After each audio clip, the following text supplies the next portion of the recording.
Hi, welcome back to Sport on 7. Last week, the first Dubai Corporate Rugby Sevens took place. We all know about how popular the RBS Dubai Rugby Sevens are in the city, but having been held in Hong Kong and Singapore for many years, Dubai is hoping this event, involving teams made up from businesses across the region, will grow and grow. To help with that, former international players Dafydd James, Gomersall and Paul Sampson came along to help teach the kids. Former Welsh international Dafydd James, capped 45 times for Wales and 3 times for the British and Irish Lions, finds himself here at the Jebel Ali Centre of Excellence, playing corporate rugby sevens. He knows how difficult the game of sevens is, and certainly in the heat of Dubai. There's no hiding places in sevens anyway with this sort of heat as well. It's a tall order, but it's good. It's a good spectacle for young aspiring athletes as well as families to come and support players. Tournaments like this, a similar setup to the RBS Rugby Sevens, but for businesses based in the UAE, add to the passion for rugby in the country. With that passion, can the UAE develop the kids and find the next big talent in the country?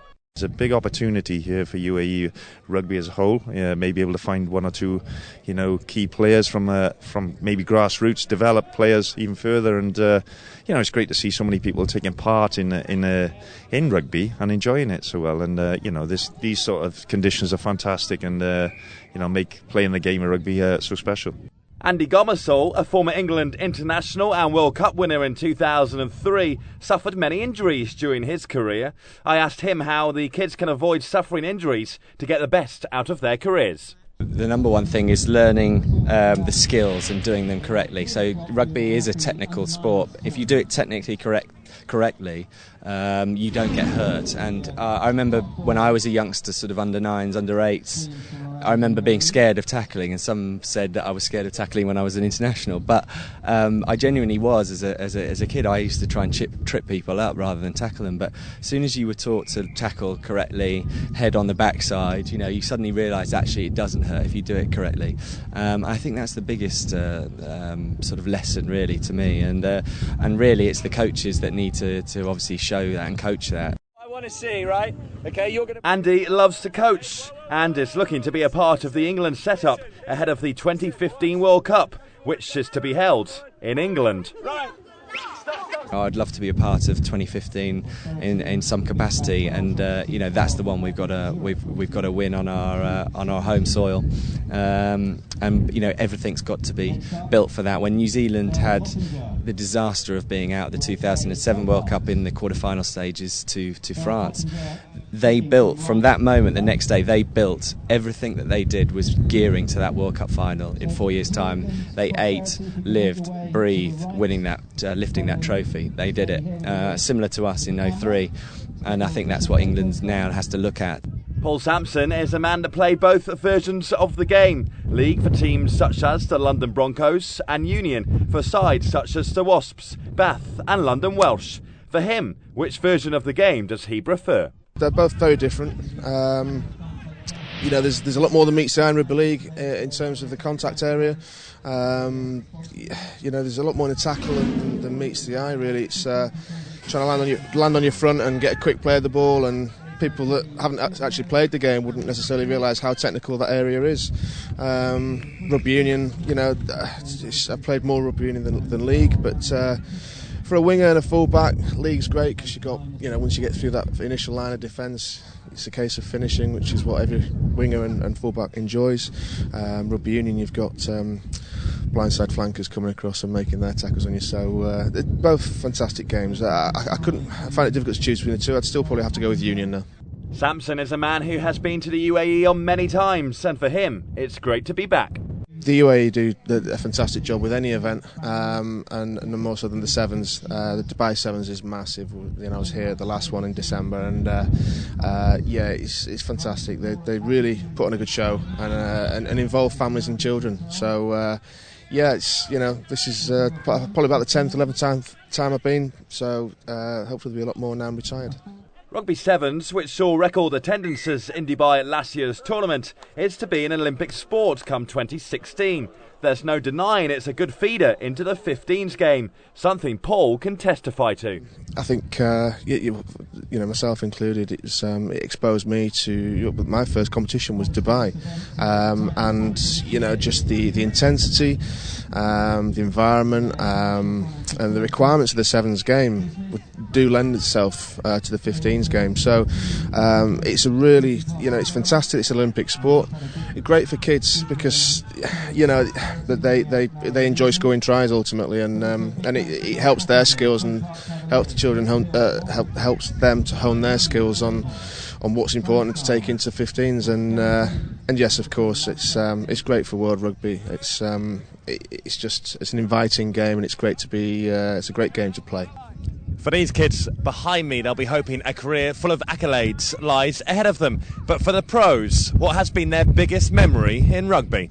Oh, blimey, that's a really difficult question. I guess it's just it's the enjoyment, and it can be anything. And somebody mentioned to me sort of that I played for a club team in a sevens tournament. It was actually a pub team before the 07 Rugby World Cup. And within 18 months I was playing in a World Cup final, and I guess rugby is the same at any stage, and you keep those wonderful values and the wonderful ethos that rugby has, and that's the bit that I love, and the enjoyment, and it's the people associated, and I'll always stay in the game, coach and commentate because I love it so much. So it's a sort of general thing really, the one standout moment, but it's been a privilege to be associated with the game. I think because he was making such a... I talk about Jonah Lomu, he was making, the world's best rugby player. And he was just barraging his way through teams for fun. And I was at school when he started to really, develop and be a key player for the Kiwis. And being a smaller player, I always had to tackle bigger players.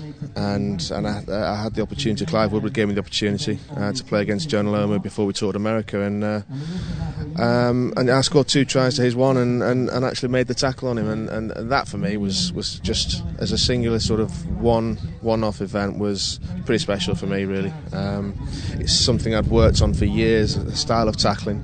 And to pull it off against the world's best was, I'll take that with me, I think. Of course, if you are aspiring to be the next Gomersall, you need to be fit, and Shane from B2B Fitness can help in that department.